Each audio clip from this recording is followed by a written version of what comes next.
ಒಂದೇ ಆನೆ ಇರುತ್ತೆ. ನೀವು ಯೋಚನೆ ಮಾಡಿ, ನೀವು ಅಷ್ಟು ದಿವಸ ಒಬ್ಬರೇ ಇರ್ತೀರಿ, ಏನೇನು ನಿಮ್ಗೆ ಸುತ್ತಮುತ್ತ ತಿನ್ನಲಿಕ್ಕೆ ಎಲ್ಲ ಇರುತ್ತೆ, ನೋಡಲಿಕ್ಕೆ ಟಿ ವಿ ಇರುತ್ತೆ, ಎಲ್ಲವೂ ಇರುತ್ತೆ, ಸಾಧ್ಯನೇ ಇಲ್ಲ ನಿಮಗೆ ಒಂದೇ ಜಾಗದ ಇರಲಿಕ್ಕಾಗಲ್ಲ. ಆದರೂ ಕೂಡ ಇತ್ತು. ಅಲ್ಲೆಲ್ಲ ಪ್ರಾಣಿ ಪ್ರಿಯರು ದೊಡ್ಡ ಪ್ರೊಟೆಸ್ಟ್ಗಳನ್ನು ಮಾಡಿದ್ರು.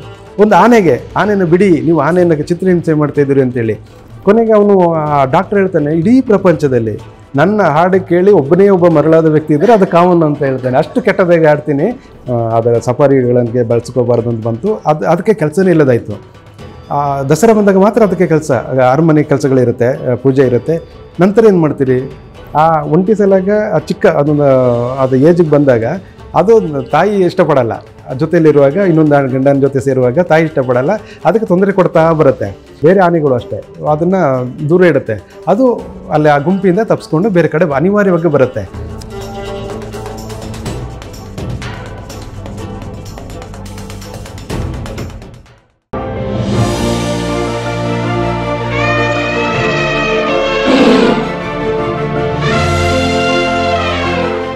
ಇದೇ ಯಾವ ರೀತಿ ನಾವು ಆನೆಗಳು ಪ್ರೀತಿಸ್ತವೆ, ಯಾವ ರೀತಿ ಆನೆಗಳು ದ್ವೇಷ ಮಾಡ್ತವೆ, ಅದೇ ರೀತಿ ಖಿನ್ನತೆಗೆ ಹೋಗುತ್ತೆ, ಅವು ಡಿಪ್ರೆಷನ್ಗೆ ಹೋಗುತ್ತೆ.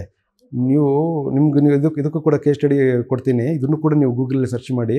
ಕಾವನ್ ಅಂತ ಒಂದು ಆನೆ, ಕಾವನ್, ಇದು ಪಾಕಿಸ್ತಾನದಲ್ಲಿದ್ದಂಥ ಒಂದು ಆನೆ. 1985 ಇರಬೇಕು ಅಂತ ಕಾಣುತ್ತೆ.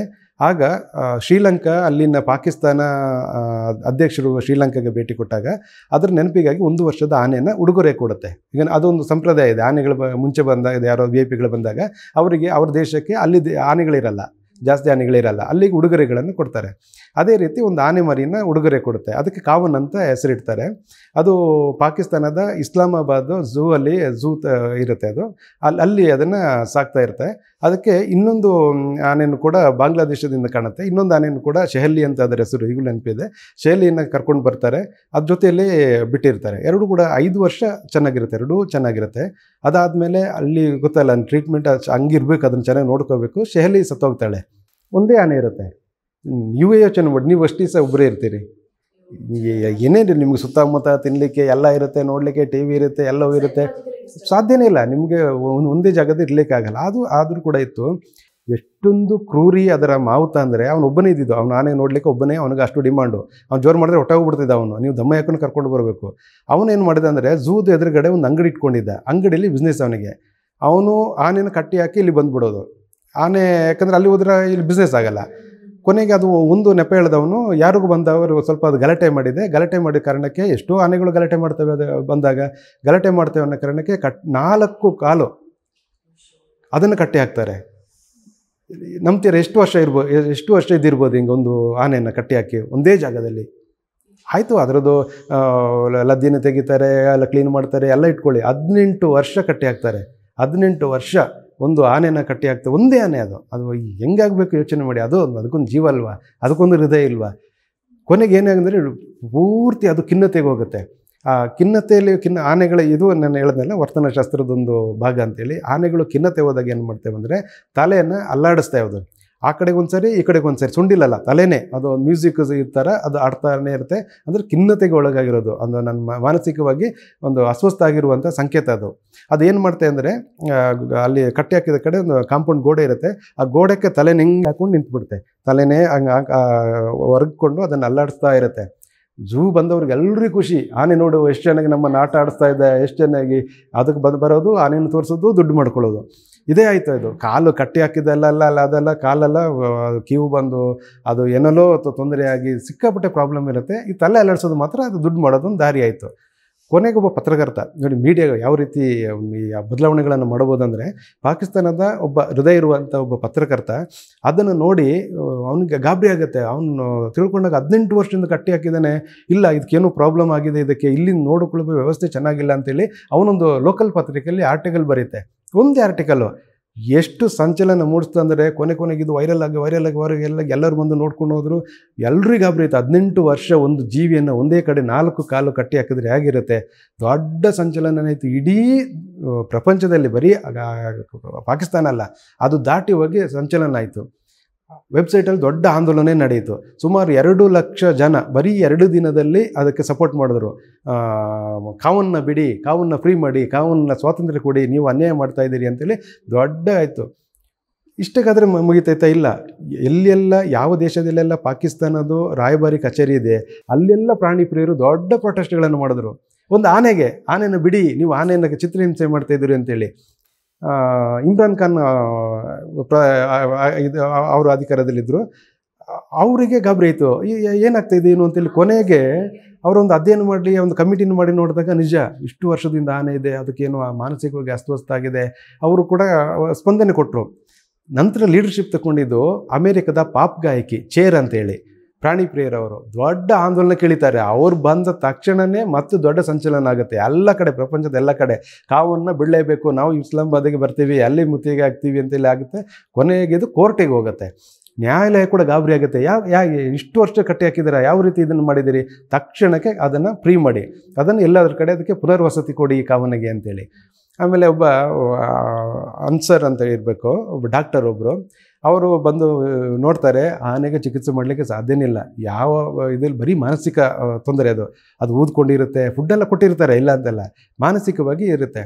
ಇವನು ಎಷ್ಟು ಚೆನ್ನಾಗಿ ಅದನ್ನು ಹೊಲಿಸ್ಕೊಂಡಂದರೆ, ಇವನು ಹಾಡು ಹೇಳೋದು, ಅದರ ಪಕ್ಕ ಹೋಗಿ ಜೋರಾಗಿ ಮನಸ್ಸಿಗೆ ಬಂದು ಎಲ್ಲ ಹಾಡುಗಳನ್ನು ರಾಗವಾಗಿ ಆಡೋದು. ಅವನಿಗೆ ಸ್ಟಾರ್ಟಿಂಗಲ್ಲಿ ಸ್ಪಂದನೆ ಕೊಡ್ತಿರ್ಲಿಲ್ಲ. ಕೊನೆಗೆ ಕಾವನ್ನು ಅವ್ನಿಗೇನೋ ನನ್ನ ಜೊತೆಯಲ್ಲಿ ಯಾರೋ ಇದ್ದಾರೆ ಅಂತೇಳಿ ಫೀಲ್ ಬಂತು. ಅವನು ಹಾಡು ಕೇಳಿದ ತಕ್ಷಣ ಖುಷಿ ಆಗೋದು, ಅದಕ್ಕೆ ಅದು ಬರೋದು, ಅದನ್ನು ಅವನು ಮೈ ಸವರೋದು, ತಪ್ಕೊಳ್ಳೋದು, ಎಲ್ಲ ಒಂಥರ ಅಟ್ಯಾಚ್ಮೆಂಟೇ ಬೆಳೆಯಿತು. ಕೊನೆಗೆ ಅವನು ಡಾಕ್ಟರ್ ಹೇಳ್ತಾನೆ, ಇಡೀ ಪ್ರಪಂಚದಲ್ಲಿ ನನ್ನ ಹಾಡು ಕೇಳಿ ಒಬ್ಬ ಮರಳಾದ ವ್ಯಕ್ತಿ ಇದ್ದರೆ ಅದು ಕಾವನ್ ಅಂತ ಹೇಳ್ತಾನೆ. ಅಷ್ಟು ಕೆಟ್ಟದಾಗಿ ಆಡ್ತೀನಿ, ಕಾವನ್ ಮಾತ್ರ ಇದೆ ಅಂತ ತುಂಬ ಅವನು ಹೊಲಿಸ್ಕೊಂಡ ಅದನ್ನು. ಕೊನೆಗೆ ಎಲ್ಲ ಇಡೀ ಪ್ರಪಂಚದ ಎಲ್ಲ ಪ್ರಾಣಿ ಪ್ರಿಯರು ಹೆಲ್ಪ್ ಮಾಡ್ತಾರೆ. ದೊಡ್ಡ ಅವನಿಗಾಗಿ ಒಂದು ಸ್ಪೆಷಲ್ ಒಂದು ಪಂಜರ ಥರ ಒಂದು ರೆಡಿ ಮಾಡ್ತಾರೆ. ರೆಡಿ ಮಾಡಿ ಅದಕ್ಕೆ ಕಾವನ್ನು ತುಂಬ ಪ್ರೀತಿಯಿಂದ ಈ ಡಾಕ್ಟ್ರ್ ಅದಕ್ಕೆ ಹಚ್ತಾರೆ. ಅಲ್ಲಿ ಕಾಂಬೋಡಿಯಾಕ್ಕೆ ಕಳಿಸಲಿಕ್ಕೆ ರೆಡಿ ಆಗಿರುತ್ತೆ. ಕಾಂಬೋಡಿಯಾದ ಒಂದು ಮೃಗಾಲಯದಲ್ಲಿ, ಒಂದು ಅಭಯಾರಣ್ಯ, ಚಿಕ್ಕ ರಕ್ಷಿತ ಅರಣ್ಯದಲ್ಲಿ, ಅಲ್ಲಿ 3 ಹೆಣ್ಣಾನೆಗಳಿರುತ್ತೆ. ಆ ಹೆಣ್ಣಾನೆ ಜೊತೆಗೆ ಸಂಗಾತಿಯಾಗಿ ಅವನು ಕಳಿಸಲಿಕ್ಕೆ ಅಂತೇಳಿ ಎಲ್ಲ ವ್ಯವಹಾರಗಳಾಗಿರುತ್ತೆ, ಎಲ್ಲ ಒಪ್ಕೊಂಡಿರ್ತಾರೆ. ಸ್ಪೆಷಲ್ ಒಂದು ಇದು ಫ್ಲೈಟು, ಕಾರ್ಗೋ ಫ್ಲೈಟನ್ನು ತರಿಸಿ, ಅದಕ್ಕಾಗಿ ಕಾವನಿಗಾಗಿ ತರಿಸಿ, ಇಡೀ ಪಾಕಿಸ್ತಾನದಿಂದ ಮತ್ತು ಪ್ರಪಂಚದಿಂದ ಬಂದ ಎಲ್ಲ ಪ್ರಾಣಿ ಪ್ರಿಯ ಸೇರಿ ಹೋಗಿ ಬಾ ಕಾವನ್ ಟಾಟಾ ಅಂತೇಳಿ ಅದನ್ನು ಹಚ್ಚಿಸಿ ಕಾಂಬೋಡಿಯಾಗೆ ಕಳಿಸ್ತಾರೆ. ಕಾಂಬೋಡಿಯಾಗೆ ತಗೊಂಡು ಹೋಗ್ತಾರೆ. ಕಾಂಬೋಡಿಯಾದಲ್ಲಿ ಬಿಟ್ಟಾಗ ಇಲ್ಲಿವರೆಗೆ ಕಾವನ್ನು ಸುಮಾರು ಅಷ್ಟು ವರ್ಷದಲ್ಲೂ ಕೂಡ ಬೇರೆ ಒಂದು ಆನೆನೇ ನೋಡಿರಲ್ಲ. ಅದಕ್ಕೆ ಏನಂತ ಗೊತ್ತಿರಲ್ಲ. ಅಲ್ಲಿ 3 ಆನೆಗಳು ನಿಂತಿರುತ್ತೆ, ಇದೇ ನೋಡ್ತಾ ಇರುತ್ತೆ. ಈಗಲೂ ತೆಗೆದು ನೋಡಿ, ಈಗಲೂ ನೋಡಿರಿ, ಕಾವನದು ನಿಮ್ಗೆ ಸಿಗುತ್ತೆ. ಆ ಕಾವನ್ನು ಅಲ್ಲಿ ಹೋಗಿ ಅದು ಕಂಬ ಹಾಕಿರ್ತಾರೆ ಅಡ್ಡ, ಅದು ಯಾಕಂದರೆ ಅಟ್ಯಾಕ್ ಮಾಡ್ಬಾರ್ದು ಒಂದೇ ಸರಿ ಇದು ಅಂತೇಳಿ. ಇದು ನೋಡ್ಕೊಂಡು ಹೋಗಿ ಆ 3 ಹೆಣ್ಣಾನೆಗಳ ಹತ್ತಿರ ಹೋಗಿ ಮೆಲ್ಲೆ ಸೊಂಡಿಲನ್ನು ಹತ್ತಿರಕ್ಕೆ ತಗೊಂಡೋಗಿ ಅದರ ಸೊಂಡಿಲನ್ನು ಮೆಲ್ಲೆ ಇಟ್ಕೊಂಡು ಅದು ಇದರ ಸೊಂಡಿಲನ್ನು ತಬ್ಕೊಂಡು ಎಷ್ಟೊಂದು ಕ್ಲೋಸ್ ಆಗಿದ್ವು ಅಂದರೆ ಈಗಲೂ ನೋಡಿ ಅಲ್ಲಿ ಅಷ್ಟು ಚೆನ್ನಾಗಿದೆ. 3-4 ಆನೆಗಳು ಒಟ್ಟಿಗಿದೆ. ಅಂದರೆ ಒಂದು ಪ್ರಾಣಿನ ಯಾವ ರೀತಿ ನಾವು ಏಕಾಂಗಿ ಮಾಡ್ತೀವಿ, ಯಾವ ರೀತಿ ಅದನ್ನು ಖಿನ್ನತೆಗೆ ಕೊಡ್ತೀವಿ ಅನ್ನೋದಕ್ಕೆ ಉದಾಹರಣೆ. ಅಲ್ಲಿ ಕೋರ್ಟ್ ಅಲ್ಲಿ ಜಡ್ಜ್ಮೆಂಟ್ ಮಾಡ್ತಾರೆ ಆನೆನ ರಿಲೀಸ್ ಮಾಡ್ಬಿಡ್ಬೇಕು ಅಂತ. ಬಟ್ ಆ ತರ ಮಾಡಿದ ವ್ಯಕ್ತಿಗೆ ಯಾವುದು ಶಿಕ್ಷೆ ಕೊಡ್ಬೇಕು ಅಂತ ನಮ್ಮ ಕಾನೂನು ಹೇಳಲ್ವಾ? ಆ ಥರದ ಸ್ಟ್ರಾಂಗ್ ಕಾನೂನೇ ಇಲ್ವಾ? ಅಲ್ಲ, ನೀವು ನಮ್ಮ ವೈಲ್ಡ್ ಲೈಫ್ ಆ್ಯಕ್ಟ್ ಇದೆ. ವೈಲ್ಡ್ ಲೈಫ್ ಆ್ಯಕ್ಟಲ್ಲಿ ಅರಣ್ಯದಲ್ಲಿರುವ ಪ್ರಾಣಿಗಳನ್ನು ತೊಂದರೆ ಕೊಟ್ಟರೆ ನಿಮಗೆ ಪನಿಷ್ಮೆಂಟ್ ಇದೆ. ಇದು ನೀವೇ ಸಾಕ್ತಿರೋ ಪ್ರಾಣಿ, ನೀವೇ ಸಾಕ್ತಿರೋದು, ಅದು ನನಗೆ ಗೊತ್ತಿಲ್ಲ ಕಾನೂನಲ್ಲಿ ಏನಿದೆ ಅಂತ ಗೊತ್ತಿಲ್ಲ. ಕಾನೂನಲ್ಲಿ ಬೇರೆಯವರು ಬಂದು ತೊಂದರೆ ಕೊಟ್ಟರೆ ಓಕೆ, ಇದಕ್ಕೆ ಏನಿದೆ ಇದೆ ಕಟ್ಟಿ ಹಾಕಿರೋದು, ನಿಮಗೆ ಏನೂ ಆಧಾರಗಳಿದೆ, ಏನು ತೋರಿಸ್ತೀರಿ? ಶಿಕ್ಷೆ ಕೊಡಲೇಬೇಕು ಅದಕ್ಕೆ. ಆದರೆ ಕಾನೂನಲ್ಲಿ ಅದಕ್ಕೆ ಏನು ಅವಕಾಶ ಇದೆ ಅಂತ ಗೊತ್ತಿಲ್ಲ. ಮತ್ತು ಈ ರೀತಿ ಹೇಳಿದ್ನಲ್ಲ, ಈ ರೀತಿ ಖಿನ್ನತೆಗಳನ್ನು ಆನೆಗಳದು ಖಿನ್ನತೆ ನಾನು ಯಾವ ರೀತಿ ಅಬ್ಸರ್ವ್ ಮಾಡ್ತೀನಿ ಅಂದರೆ, ಎಲ್ಲೂ ಹೋಗಬೇಕಾಗಿಲ್ಲ, ಒಂದು 2 ವರ್ಷ ಆಗಿರ್ಬೇಕಂತ ಕಾಣುತ್ತೆ. ನಮ್ಮ ಮೈಸೂರಿನ ಅರಮನೆಯಲ್ಲೂ ಆನೆಗಳಿದ್ದು ನಿಮಗೆಲ್ಲ ಗೊತ್ತಿರಬೇಕೇನೋ. ಮುಂಚೆ ಟೂರಿಸಮ್ ಇದ್ದಾಗ, ಅದು ಚೆನ್ನಾಗಿ ಆಗ್ತಿದ್ದಾಗ ಅಲ್ಲಿ ಅರಮನೆ ಸುತ್ತ ಅದನ್ನು ಜನರನ್ನೆಲ್ಲ ಕೂರಿಸ್ಕೊಂಡು ಒಂದು ರೌಂಡು ಹೊಡಿಸಿ ಮಾಡ್ತಾಯಿತ್ತು. ಆ ಆನೆಗಳು ಸರ್ಕಸಲ್ಲಿದ್ದಂಥ ಆನೆಗಳು, ಸರ್ಕಸನ್ನು ಕ್ಲೋಸ್ ಮಾಡಿ ಅದನ್ನು ಪುನರ್ವಸತಿ ಕೊಡಬೇಕಂದಾಗ ಇಲ್ಲಿ ಅರಮನೆಯಲ್ಲಿ ತಂದು ನಮ್ಮ ಮಹಾರಾಜರು ತುಂಬ ಚೆನ್ನಾಗಿ ಸಾಕ್ತಾಯಿದ್ರು. ಅದನ್ನು ಟೂರಿಸಮ್ಗೆ ಬಳಸ್ಕೊಳ್ತಾಯಿದ್ರು. ಯಾಕಂದರೆ ಆನೆಗಳಿಗೆ ಸುಮ್ಮನೆ ಬಿಡುವಂಗಿಲ್ಲ, ಅದಕ್ಕೆ ಏನೋ ಕೆಲಸ ಕೊಡಬೇಕು. ನೀವು ಹೇಳಿದ್ನಲ್ಲ, ಇಲ್ಲಾಂದ್ರೆ ಖಿನ್ನತೆ ಬರುತ್ತೆ ಅದಕ್ಕೆ. ಅರಮನೆಯೇ ಆಗಲಿ ಎಲ್ಲೇನೇ ಆಗಲಿ ಒಬ್ಬರು ಇದ್ದಾಗ ಏನು ಮಾಡ್ತೀರಿ, ಅದೇ ರೀತಿ ಆನೆಗಳು ಅರಮನೆಯಲ್ಲಿ ಇದ್ದರೂ ಕೂಡ ಇದು ಒಂದು ಆದೇಶ ಬಂತು, ಈ ರೀತಿ ಆನೆಗಳನ್ನು ಬಳಸ್ಕೋಬಾರದು, ಟೂರಿಸಮ್ಗೆ ಅದರ ಸಫಾರಿಗಳಿಗೆ ಬಳಸ್ಕೋಬಾರ್ದು ಅಂತ ಬಂತು. ಅದಕ್ಕೆ ಕೆಲಸನೇ ಇಲ್ಲದಾಯಿತು. ದಸರಾ ಬಂದಾಗ ಮಾತ್ರ ಅದಕ್ಕೆ ಕೆಲಸ, ಅರಮನೆ ಕೆಲಸಗಳಿರುತ್ತೆ, ಪೂಜೆ ಇರುತ್ತೆ. ನಂತರ ಏನು ಮಾಡ್ತೀರಿ? ಅದು ಕೊನೆಗೆ ಏನಾಯಿತು, ಇಲ್ಲ ಇದು ಬೇಡ, ಇದು ಆನೆಗಳು ಇಲ್ಲಿ ನಮ್ಗೆ, ಯಾಕಂದರೆ ಏನೂ ಕೆಲಸಗಳಿಲ್ಲ, ಇದನ್ನು ಬೇರೆ ರಾಜ್ಯಕ್ಕೆ ಕಳಿಸೋಣ ಅಂತೇಳಿ ಬೇರೆ ರಾಜ್ಯಕ್ಕೆ ಕಳಿಸಿದ್ರು. ನಾನು ಆಗ ಅಬ್ಸರ್ವ್ ಮಾಡಿದೆ, ಈ ಆನೆಗಳು ಯಾಕೆ ನನ್ಗೆ ಗೊತ್ತಿದ್ದಂಗೆ ಯಾಕೆ ಕಳಿಸ್ಲಿಕ್ಕೆ ಆಯಿತು ಅಂದರೆ, ಅವು ಖಿನ್ನತೆಗೆ ಒಳಗಾಗಿದ್ದು. ವಿಚಿತ್ರವಾಗಿ ಆಡ್ತಾ ಇದ್ವು. ಯಾಕಂದರೆ ಏನೂ ಕೆಲಸ ಇಲ್ಲ. ಅದೇ ರೀತಿ ಯಾವ ರೀತಿ ಕಾವೊಂದು ತಲೆಯನ್ನು ಅಲ್ಲಾಡಿಸ್ತಿತ್ತೋ ಅದೇ ರೀತಿ ಈಗಲೂ ಕೂಡ ವಿಡಿಯೋಗಳನ್ನು ನೋಡಿ, ವಿಡಿಯೋ ಇದೆ, ಅದೇ ರೀತಿ ಈ ಆನೆಗಳು ಕೂಡ ಆಡ್ತಾ ಇದ್ವು. ಇದನ್ನು ಕೆಲವರು ಅಬ್ಸರ್ವ್ ಮಾಡಿದ್ದಾರೆ.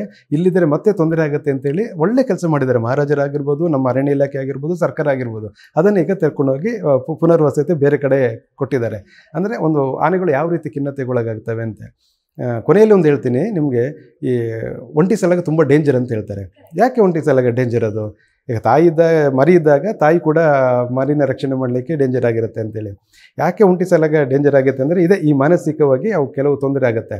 ಯಾವಾಗ ತೊಂದರೆ ಆಗುತ್ತೆ ಅಂದರೆ, ಆನೆಗಳು ಗುಂಪಿನಲ್ಲಿ ಇರ್ತವೆ. ತುಂಬ ಚಿಕ್ಕ ಮರಿಯಿಂದನೇ ತಾಯಿ ನೋಡ್ತಾ ಇರ್ತದೆ. ಆಗಲೇ ಹೇಳಿದ್ನಲ್ಲ, ಆಂಟಿಯರು ಚೆನ್ನಾಗಿ ನೋಡ್ಕೊಳ್ತಾರೆ ಅಂತೇಳಿ. ಎಲ್ಲ ಆನೆಗಳು ನೋಡ್ತಾ ಇದ್ದಾಗ ಅದು ಸ್ವಲ್ಪ ಹರೆಯಕ್ಕೆ ಬರುತ್ತೆ. ಆ ಟೈಮಲ್ಲಿ ಏನು ಮಾಡುತ್ತೆ ಅಂದರೆ, ತಾಯಿ ಮಗನ್ನ ಬೇರೆ ಕಡೆ ಓಡಿಸ್ತಾ ಇದ್ದು ಪ್ರೀತಿಯಿಂದ, ನೀನು ಇರಬೇಡ, ನೀನು ಬೇರೆ ಕಡೆ ಹೋಗಂತ ತೊಂದರೆ ಕೊಡ್ತಾ ಇರುತ್ತೆ. ಅಂದರೆ ಹೋಗಬೇಕು ಅಂತ. ಯಾಕೆಂದರೆ ಆ ತಾಯಿಗೆ ಮಿಲನ ಟೈಮ್ ಆಗಿರುತ್ತೆ. ಅದು ಇನ್ನೊಂದು ಗಂಡು ಜೊತೆ ಸೇರ್ಕೋಬೇಕು. ಅದು ಮಗ ಇದ್ದಾಗ ಅದಕ್ಕೆ ನೋಡಿ, ಮನುಷ್ಯರಿಗೂ ಆನೆಗೂ ಎಷ್ಟು ಸಂಬಂಧಗಳಿದೆ ಅಂದರೆ ಅದು ಇಷ್ಟಪಡಲ್ಲ. ಆ ಒಂಟಿ ಸಲಗ ಚಿಕ್ಕ ಅದು ಏಜಿಗೆ ಬಂದಾಗ ಅದು ತಾಯಿ ಇಷ್ಟಪಡಲ್ಲ. ಜೊತೆಯಲ್ಲಿರುವಾಗ ಇನ್ನೊಂದು ಗಂಡನ ಜೊತೆ ಸೇರುವಾಗ ತಾಯಿ ಇಷ್ಟಪಡಲ್ಲ. ಅದಕ್ಕೆ ತೊಂದರೆ ಕೊಡ್ತಾ ಬರುತ್ತೆ. ಇವನಿಗೆ ತಾಯಿ ಯಾಕೆ ಹೀಗೆ ಆಡುತ್ತೆ ಅಂತೇಳಿ ಮತ್ತು ಬೇರೆ ಆನೆಗಳು ಅಷ್ಟೇ ಅದನ್ನು ದೂರ ಇಡುತ್ತೆ. ಅದು ಅಲ್ಲಿ ಆ ಗುಂಪಿಂದ ತಪ್ಪಿಸ್ಕೊಂಡು ಬೇರೆ ಕಡೆ ಅನಿವಾರ್ಯವಾಗಿ ಬರುತ್ತೆ. ನಾವು ಅದನ್ನು ಏನೋ ಒಂಟಿ ಸಲಗ ಬಂದಿದ್ದೀವಿ. ಒಂಟಿ ಸಲ ಯಾಕೆ ಬಂದಿ ಅಂದರೆ, ಗುಂಪು ಅದನ್ನು ನೀನು ಸ್ವತಂತ್ರವಾಗಿ ಬದುಕಬೇಕು, ಈಗ ಈ ತಾಯಿ ಜೊತೆ ಇರಬಾರ್ದು ಅಂತೇಳಿ ಅದನ್ನು ಬೇರೆ ಮಾಡುತ್ತೆ. ಅದು ಏನು ನಮ್ಮ ಕಡೆ ಮಲೆನಾಡು ಕಡೆ ಏನು ಮಾಡ್ತೆ ಅಂದರೆ, ಈಸಿಯಾಗಿ ಸಿಗೋದು ಅದಕ್ಕೆ ತೋಟ. ಯಾಕಂದರೆ ಅಲ್ಲಿ ಹೋದರೆ ಮತ್ತೆ ಬೇರೆ ಆನೆಗಳು ಓಡುತ್ತೆ. ಇನ್ನೊಂದು ಗುಂಪಿಗೆ ಬಂದರೆ ಆ ಗುಂಪು ಇದನ್ನು ಸೇರಿಸ್ಕೊಳ್ಳಲ್ಲ, ಅನಿವಾರ್ಯವಾಗಿ ಬಂದು ಸೇರಿಕೊಳ್ಳುತ್ತೆ. ಅದು ಅದ್ರ ಮನಸ್ಸು ಸೇರಿರಲ್ಲ. ನೀವು ಯಾರೇ ಆಗಲಿ, ನಾನೇ ಆಗಲಿ, ನೀವೇ ಆಗಲಿ, ತಾಯಿಯಿಂದ ಹೊರಗೆ ಬಂದಾಗ ನಮ್ಮದೊಂದು ಮನಸ್ಥಿತಿ ಇರುತ್ತಲ್ಲ, ಅದು ತುಂಬ ಕಷ್ಟ. ಅದು ನನ್ನ ತಾಯಿನೇ ಹಿಂಗೆ ಮಾಡ್ತಾಯಿಲ್ಲ ಅಂತೇಳಿ ಅದು ಕಂಡಾಗ ಗಲಾಟೆ ಮಾಡೋದು, ತೊಂದರೆ ಕೊಡೋದು ಇದು ಇರುತ್ತೆ. ಇದು ಒಂದು ಕಾರಣಕ್ಕಾಗಿ ಈ ಆನೆಗಳು ಮಾನಸಿಕವಾಗಿ ಹೊರಗೆ ಬರುತ್ತೆ. ಇನ್ನೊಂದು ಕಾರಣ ಏನಂದರೆ, ಯಾರೂ ಅಬ್ಸರ್ವ್ ಮಾಡಿದ್ರೆ ಗೊತ್ತಿಲ್ಲ, ತುಂಬ ವಿಶೇಷವಾಗಿರುವಂಥದ್ದು ಇದೆ, ಸ್ಟಡಿ ಆಗಬೇಕು ಅಂತ ಹೇಳೋದು. ಒಂಟಿ ಸಲಗಗಳು ಯಾಕೆ ಅದು ಹರೆಯದ ಸಲಗಗಳು ಬರ್ತವೆ ಅಂದಾಗ, ಅದು ಮಿಲನ ಟೈಮ್ ಆಗಿರುತ್ತೆ. ಅದು ಕೂಡ ಮದಕ್ಕೆ ಬರೋ ಟೈಮ್ ಆಗಿರುತ್ತೆ. ಆ ಟೈಮ್ ಆದಾಗ ಆ ಕಾಡಲ್ಲಿ ಅದಕ್ಕೆ ಸರಿಯಾದ ಫುಡ್ಡು ಅದಕ್ಕೆ ಸಿಕ್ಕಿರಲ್ಲ. ಆ ಟೈಮಲ್ಲಿ ಅದಕ್ಕೆ ದಷ್ಟಪುಷ್ಟ ಆಗಿರಬೇಕು, ಅಗ್ರೆಸಿವ್ ಆಗಿರಬೇಕು ಅಂತ ಹೇಳಿದ್ನಲ್ಲ. ಯಾಕೆ ಕಾಡಾನೆಗಳನ್ನೇ ಹೆಣ್ಣಾನೆಗಳು ಇಷ್ಟಪಡ್ತೇವೆ ಅಂದರೆ, ಅದಕ್ಕೆ ಅಷ್ಟೊಂದು ಶಕ್ತಿ ಬೇಕು, ಅದಕ್ಕೆ ಅಷ್ಟೊಂದು ಹುರುಪು ಬೇಕು ಅದಕ್ಕೆ ಆ ಟೈಮಲ್ಲಿ. ಅಲ್ಲಿ ಅದೇನು ಮಾಡುತ್ತೆ, ತುಂಬ ಈಸಿಯಾಗಿ ಸಿಗೋದು ಅದಕ್ಕೆ ತೋಟಗಳಲ್ಲಿ. ನಮಗೆ ಬಾಳೆ ಇರುತ್ತೆ, ಕಬ್ಬು ಇರುತ್ತೆ, ತೆಂಗು ಇರುತ್ತೆ, ಏನೇನೋ ಫುಡ್ಗಳಿರುತ್ತೆ. ಅದು ಬಂದು ಸ್ವಲ್ಪ 2 ತಿಂಗಳು 3 ತಿಂಗಳು ನಮ್ಮ ತೋಟದಲ್ಲಿ ಬಂದು ತಿಂದು ದಷ್ಟಪುಷ್ಟವಾಗಿ ಮತ್ತೆ ಹೋಗಿ ಸೇರಿಕೊಳ್ಳುತ್ತವೆ. ಇದೆಲ್ಲವನ್ನು ಕೂಡ ಅಬ್ಸರ್ವ್ ಮಾಡ್ಬೋದು. ಯಾವ ರೀತಿ ನಾವು ಆನೆಗಳನ್ನು ನೋಡ್ತೀವಿ ಅನ್ನೋದ್ರ ಮೇಲೆ ಡಿಪೆಂಡ್ ಆಗುತ್ತೆ. ಆನೆಗಳಿಗೆ ಭಾವನೆಗಳಿದೆ, ಆನೆಗಳಿಗೆ ಪ್ರೀತಿ ಇದೆ, ಆನೆಗಳು ದ್ವೇಷ ಸಾಧಿಸ್ತವೆ. ಅದೇ ರೀತಿ ಖಿನ್ನತೆಗಳು ಕಡೆ ಹೋಗುತ್ತವೆ. ನಾವು ಕೂಡ ಅದನ್ನು ಚೆನ್ನಾಗಿ ನೋಡಿಕೊಂಡ್ರೆ ಅದು ಕೂಡ ಪ್ರೀತಿ ಮಾಡ್ತೇವೆ. ಇಷ್ಟೇ ಮೇಡಮ್. Thank you.